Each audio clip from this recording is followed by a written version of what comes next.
ఎవరొచ్చారో చూడు. పిల్లి చాలా బాగుందండి. ఎక్కడిదండి?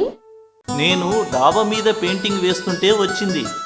చూస్తే చాలా ముచ్చటగా ఉంది. మరి దీన్ని పెంచుకుందామా? పెంచుకుందామండి, చాలా బాగుంది. జయ, ఈ పిల్లికి ఏం పేరు పెడదాము? చింటూ, నో. డుంబు, బన్నీ, నో. చిన్న. మీరే చెప్పండి.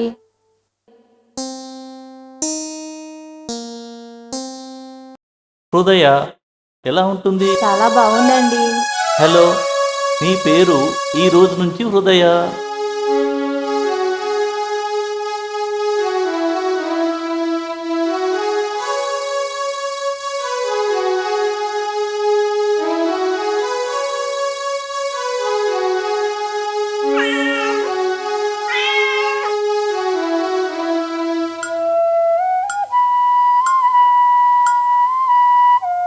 Hello, good morning. ఏమండి, త్వరగా రెడీ కండి. హృదయకి పాలు, మనకు టీ రెడీ చేస్తాను. వస్తున్నా.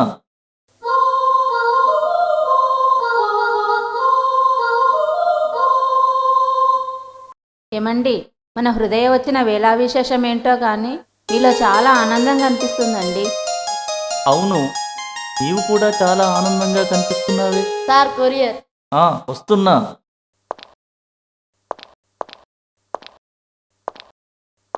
సంతకం పెట్టండి.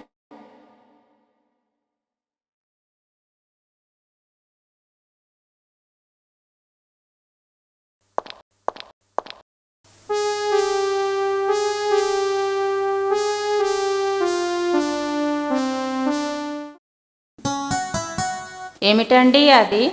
గత నెల నేను పోటీకి పంపించిన నా పెయింటింగ్కి అవార్డు వచ్చింది. అలాగా, చాలా సంతోషం అండి.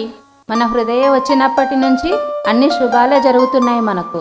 అవును, నేను అలా వెళ్ళొస్తాను.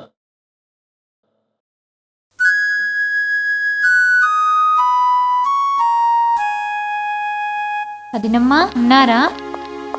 వస్తున్నా. రండి, కూర్చోండి. అదేంటి పిల్లనెత్తుకొచ్చినట్టు పిల్లినెత్తుకొచ్చారు? ప్రేమించే మనస్సు ఉంటే పిల్ల అయినా పిల్లి అయినా ఒకటేలేండి. పిల్లిదేముందండి, మనం ఏదైనా పెట్టినంతసేపు మనతో ఉంటుంది, తర్వాత తోకాడించేస్తూ వెళ్ళిపోతుంది. కలకాలం మనతో ఉంటుందా ఏంటి? ఈ రోజుల్లో పిల్లలైనా అంతే కదండి. పెరిగి పెద్దవాళ్ళు అయిన తర్వాత తల్లిదండ్రులను వదిలివేసి వెళ్ళేవాళ్ళు ఎంతమంది లేరు? అయినా పిల్లిని చూస్తే అపశకునం అంటారు కదా, అదేంటి మీరు ఇంట్లోనే పిల్లిని పెంచుకుంటున్నారేంటి? మనసులో కల్మషం పెట్టుకున్న మనుషులను చూస్తే అపశకునం, కానీ ఏ కల్మషం లేని పిల్లిని చూస్తే అపశకునం ఏంటి?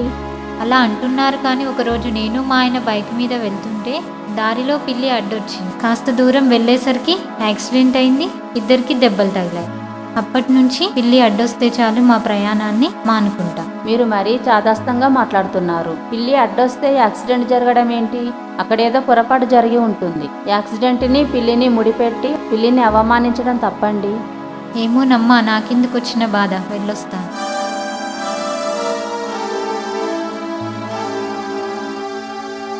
ఇంతకు ఎందుకు వచ్చినట్లో, ఎందుకు వెళ్తున్నట్లో?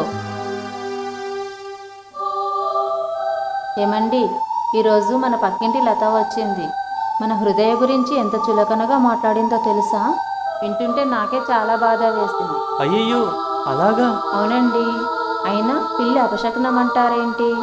మనకేమో ఇన్ని మంచి పనులు జరుగుతుంటేను. పోనీలే, మనసు లేని మనుషులకు ఎంత చెప్పినా అర్థం కాదు. అందుకే జంతువులంటే మనకంత ప్రేమ. సాటి ప్రాణుల పట్ల భూతదయ కలిగి ఉండవలను. సాటి ప్రాణుల పట్ల భూతదయ కలిగి ఉండవలను. చీపో, అదేంటి పిల్లల తరుముతున్నావు? నాకు పిల్లలంటే పరమ ఆశయం. ఇప్పటిదాకా నువ్వు చదువుతున్న ఏమిటి, చేస్తున్న పని ఏమిటి? నేను పాఠం చదువుతున్నాను. ఏం పాఠాలు కేవలం పరీక్షల కొరకేనా, జీవితం కోసం కావా? ఏమో, నాకు అవన్నీ తెలియదు. ఏంటి గోల చేస్తున్నారు? మేడం, మీ పిల్లి వస్తే సాహిత్య రాకపడుతున్నాడు. వర్ధన్ చెప్తే ఏం అర్థం చేసుకోవడం లేదు. చూడు సాయి, ఈ ప్రపంచంలో మనలాగే అన్ని ప్రాణులు బ్రతుకుతున్నాయి.